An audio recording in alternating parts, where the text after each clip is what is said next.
প্রত্যেক মা বোনদের বলছি, হাতে লাঠি ধরবেন, হাতে ঝাঁটা ধরবেন, যেখানে পাবেন সেখানে পিটাবেন, কোনো রেহাই দেবেন না। ফের মালদার রাজনৈতিক মহলে তৃণমূল বিজেপি তপ্ত বাক্য বিনিময়। তৃণমূল কর্মীদের লাঠি ঝাঁটাপেটা করার নিদান বিজেপি।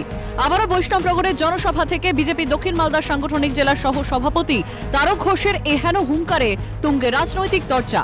যদিও বেফাঁস মন্তব্য করে বিন্দুমাত্র অনুতপ্ত নন বিজেপি নেতৃত্ব, বরং চড়া সুরেই দিলেন সাফাই। বললেন, বাংলার মা বোনেদের সুরক্ষার স্বার্থে তৃণমূলকে রাজ্য ছাড়া করতে হবে।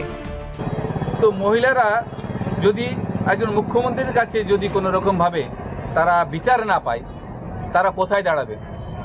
অতএব প্রত্যেক মা বোনদের হাতে লাঠি নিতে হবে, হাতে ঝাঁটা নিতে হবে, এবং যারা এই ধরনের অন্যায়কারী তাদেরকে এই ঝাঁটা পিটা করে এইখান থেকে তাড়াতে হবে।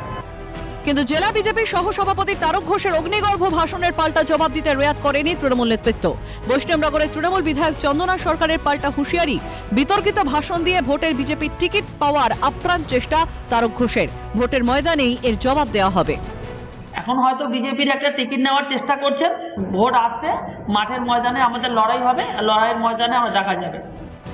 হুঁশিয়ারি, পাল্টা রণহুঙ্কার। তৃণমূল বনাম বিজেপি দ্বন্দ্ব অব্যাহত। বছর ঘুরলেই বঙ্গে বিধানসভা নির্বাচন।